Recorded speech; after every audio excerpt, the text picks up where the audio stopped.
आज से मैं घटना चक्र में जो साइंस सब्जेक्ट आता है उसके उसको शुरू कर रहा हूँ। और साइंस सब्जेक्ट में आज मैं पहले फिजिक्स से शुरू कर रहा हूँ। तो फिजिक्स और उसके बाद हर एक चैप्टर को हम आगे करते जाएंगे। घटना चक्र में पिछले वर्षों में जितना प्रश्न पूछा गया अलग अलग एग्जामों में, उन सारे प्रश्नों का संकलन है।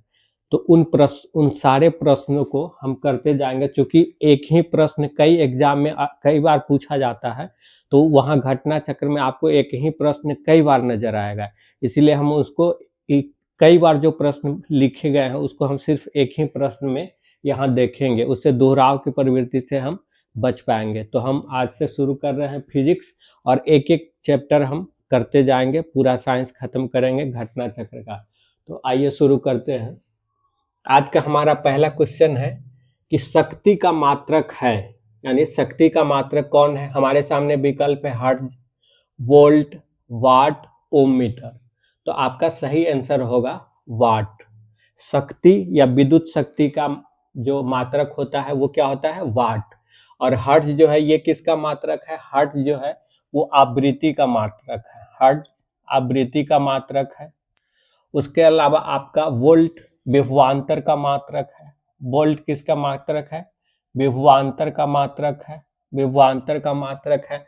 ओम मीटर किसका मात्रक है, ये विद्युत प्रतिरोधकता का मात्रक है। विद्युत प्रतिरोधकता, विद्युत प्रतिरोधकता का मात्रक है। तो हमने चार देख लिया। शक्ति या विद्युत शक्ति का मात्रक वाट होता है, आवृत्ति का मात्रक हर्ट्ज होता है, विभवांतर का मात्रक वोल्ट होता है, और विद्युत प्रतिरोधकता का मात्रक ओम मीटर होता है। विद्युत प्रतिरोधकता का मात्रक क्या होता है, ओम मीटर होता है। दूसरा क्वेश्चन है त्वरण का मात्रक है।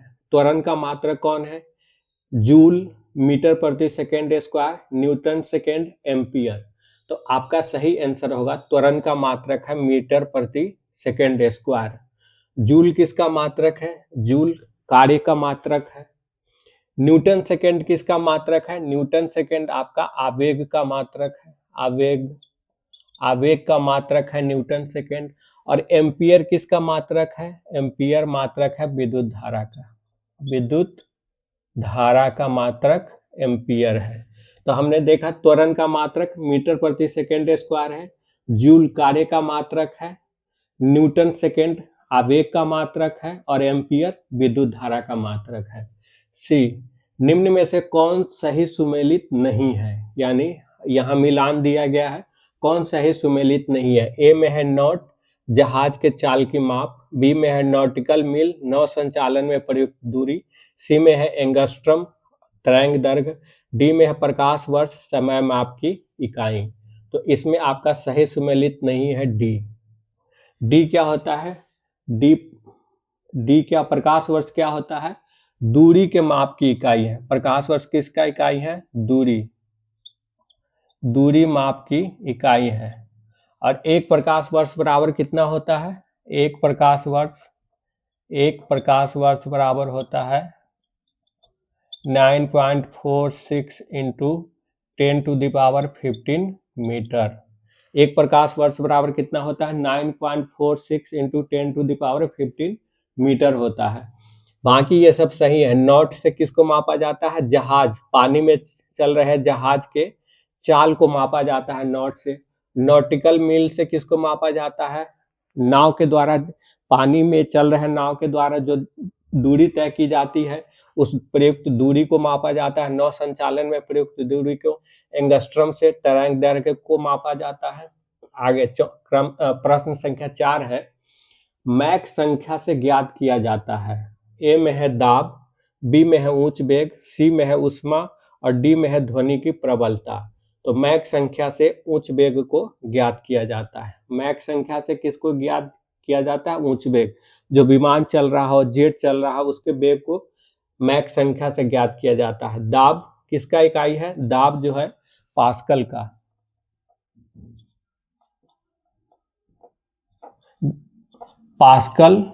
पास्कल किसका इकाई है, दाब का। दाब का एसआई मात्रक कौन है, पास्कल है। और इसी को हम क्या कहते हैं, इसी को पास्कल को हम कहते हैं न्यूटन प्रति मीटर स्क्वायर। इसी दाब का एसआई मात्रक क्या है, पास्कल है, और पास्कल को ही हम न्यूटन प्रति मीटर स्क्वायर कहते हैं। क्योंकि दाब क्या होता है, किसी एकांक क्षेत्र पर लगने वाले बल को दाब कहते हैं। किसी एकांक क्षेत्र पर बल लगने वाला बल, तो बल का हो गया न्यूटन, और एकांक क्षेत्र तो क्षेत्र में लंबाई और चौड़ाई दोनों आता है, तो इसीलिए इसका हो गया मीटर स्क्वायर।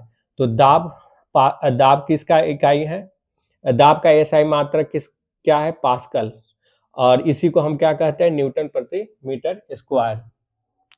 उसके बाद उष्मा किसका मात्रक है, उष्मा है कैलोरी का मात्रक। उष्मा से हम किसको मापते हैं, कैलोरी को, कैलोरी को मापते हैं। उष्मा से हम कैलोरी को मापते हैं।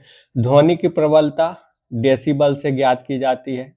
ध्वनि की प्रबलता को किससे ज्ञात की जाती है, डेसिबल से। आगे है पांचवा, माप की कौन सी इकाई को 0.39 से गुना करने पर इंच प्राप्त होता है। माप की किस इकाई को 0.39 से गुना करने पर इंच प्राप्त होता है। यह है मिलीमीटर, सेंटीमीटर, मीटर और डेसीमीटर। तो आपका सही आंसर होगा सेंटीमीटर।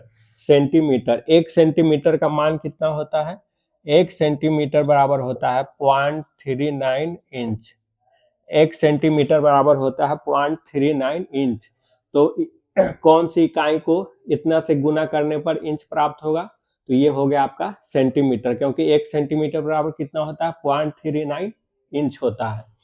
आगे है 6 फीट लंबे व्यक्ति की ऊंचाई नैनोमीटर में लगभग कितनी होगी। 6 फीट लंबे व्यक्ति की ऊंचाई नैनोमीटर में कितनी होगी। तो 1 फीट बराबर आपका होता है 1 फीट का मान कितना हो जाता है मीटर में, नैनोमीटर में 1 फीट का मान हो जाता है 30.5 इंटू 10⁻⁷ इतना नैनोमीटर होता है। 1 फीट बराबर आपका इतना नैनोमीटर होता है। 1 फीट बराबर 30.5 इंटू 10⁻⁷ नैनोमीटर होता है। तो पूछ रहा है कि 6 फीट लंबे व्यक्ति की ऊंचाई नैनोमीटर में कितनी होगी, तो इसमें जब हम 6 से गुना कर देंगे तो निकल आएगा। तो 6 से जब हम गुना कर देंगे तो कितना आएगा, आपका आंसर आएगा बी, 183 इंटू 10⁻⁷। 130 में जब आप 6 से गुना कर देंगे तो 183 हो जाएगा। तो 6 फीट लंबे व्यक्ति की ऊंचाई नैनोमीटर में कितनी होगी, 183 इंटू 10⁻⁷ नैनोमीटर होगी। क्योंकि 1 फीट का मान कितना होता है, 30.5 इंटू 10⁻⁷ नैनोमीटर होता है। अब है कि 1 नैनोमीटर होता है, 1 नैनोमीटर होता है 10⁻⁶ सेंटीमीटर, 10⁻⁷ सेंटीमीटर, 10⁻⁻8 सेंटीमीटर, 10⁻⁹ सेंटीमीटर। तो आपका सही आंसर होगा 1 नैनोमीटर होता है 10⁻⁻7 सेंटीमीटर। 1 नैनोमीटर कितना होता है, 10⁻⁻7 सेंटीमीटर होता है। और 1 नैनोमीटर को जब हम मीटर में बदलते हैं, 1 नैनोमीटर को जब हम मीटर में बदलते हैं तो वो कितना हो जाता है, तब वो हो जाता है 1 नैनोमीटर को जब हम मीटर में बदलते हैं तो 10⁹ मीटर हो जाता है। 1 नैनोमीटर को जब हम सेंटीमीटर में बदलते हैं तो 10⁻⁻7 सेंटीमीटर होता है। लेकिन जब 1 नैनोमीटर को हम मीटर में बदलते हैं तो 10⁻⁹ मीटर हो जाता है। आगे है मेगावाट से मापा जाता है। मेगावाट से किसको मापा जाता है, बिजली उत्पादन को, बिजली उपभोग को, बिजली की बचत को, ट्रांसमिशन में ह्रास यानी कि बिजली के संचरण में जो ह्रास होता है उसको। तो आपका सही आंसर होगा बिजली उत्पादन को। मेगावाट से किसको मापा जाता है, बिजली के उत्पादन, जो बिजली उत्पादन की जाती है उसको मेगावाट से मापा जाता है। अगला क्वेश्चन है 1 माइक्रोन बराबर होता है, 1 माइक्रोन कितने मिलीलीटर के बराबर होता है। तो यहाँ दिया है 1/10 मिलीलीटर, 1/100 मिलीलीटर, 1/1000 मिलीलीटर, 1/10,000 मिलीलीटर। तो 1 माइक्रोन आपका हो जाएगा, सही आंसर हो जाएगा सी, 1/1000 मिलीलीटर। लेकिन जब आपसे पूछ दिया जाए कि 1 माइक्रोन कितने सेंटीमीटर का होता है, 1 माइक्रोन कितने सेंटीमीटर का होता है, सेंटीमीटर में माइक्रोन का क्या होता है, तो 1 माइक्रोन बराबर होता है एक माइक्रोन बराबर आपका होता है 1/10,000 सेंटीमीटर। एक माइक्रोन कितना हो गया? 1/10,000 सेंटीमीटर। जब हम इसको कन्वर्ट करेंगे तो ये क्या हो जाएगा? 1/10⁴ इतना सेंटीमीटर हो जाएगा। फिर आगे हम इसको बदलेंगे तो ये कितना हो जाएगा? 10⁻⁻4 सेंटीमीटर। 10⁻⁻4 सेंटीमीटर। तो एक माइक्रोन मिलीलीटर में कितना हो गया? 1/1000 मिलीलीटर। और एक माइक्रोन सेंटीमीटर में कितना हो जाएगा? 1/10,000 सेंटीमीटर। एक माइक्रोन सेंटीमीटर में होगा 1/10,000 सेंटीमीटर। आगे है, एक हॉर्स पावर में कितना वाट होता है? 1000, 746, 750, 780। तो एक हॉर्स पावर में 746 वाट होता है। आगे हम आइए आगे के क्वेश्चन को देखते हैं।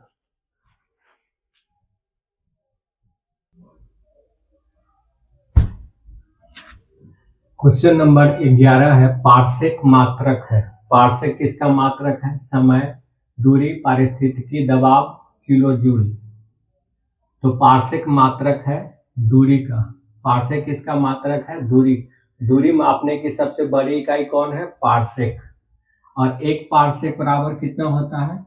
एक पार्सेक बराबर होता है 3.26 प्रकाश वर्ष। 3.26 प्रकाश वर्ष। और या अगर हम इसको मीटर में मापे तो 3.08 इंटू 10⁻16 मीटर होता है। एक पार्सेक बराबर 3.26 प्रकाश वर्ष या 3.08 इंटू 10⁻16 मीटर होता है। तो पार्सेक क्या है? दूरी मापने की इकाई है। समय किसका है? सेकेंड। पारिस्थितिकी दबाव का इकाई क्या होता है? पारिस्थितिकी दबाव से किससे मापा जाता है? तो पारिस्थितिकी दबाव को बार से मापा जाता है, वायुमंडलीय दाब को। और किलो जूल किसका मात्रक है? किलो जूल ऊष्मा का। आगे है, निम्न में कौन गलत है? ए है क्यूसेक भूकंप की तीव्रता, बी है बाइट कंप्यूटर, सी है बार दाब, और डी है क्यूसेक प्रवाह की दर। तो इसमें गलत कौन है? इसमें ये गलत है, क्योंकि क्यूसेक जो है वो भूकंप की तीव्रता का नहीं बल्कि प्रवाह की दर का मापक है। भूकंप की तीव्रता का रिएक्टर भूकंप की तीव्रता को रिएक्टर में मापा जाता है। आगे है, एक पिकोग्राम बराबर होता है, यानी एक पिकोग्राम बराबर होता है। पिकोग्राम क्या है? पिकोग्राम ये द्रव्यमान को मापने की इकाई है। द्रव्यमान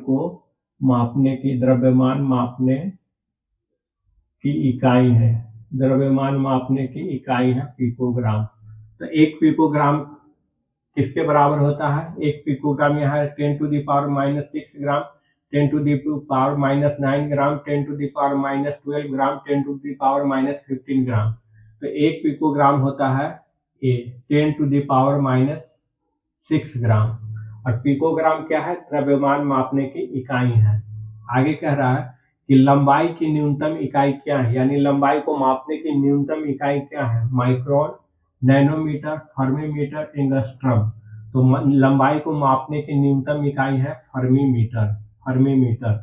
कह रहा है ओजोन परत की मोटाई मापी जाती है, यानी ओजोन परत की मोटाई किससे मापी जाती है? यहाँ नॉट, डॉप्सन, क्वार्ट्ज, मैक्सवेल।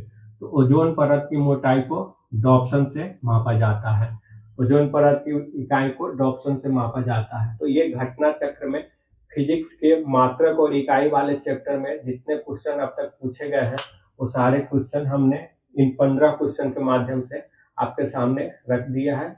और इसके बाद इस चैप्टर में घटना चक्र के फिजिक्स के मात्रक और इकाई वाले चैप्टर में जो कुछ भी है वो इससे आपको नहीं छूटेगा।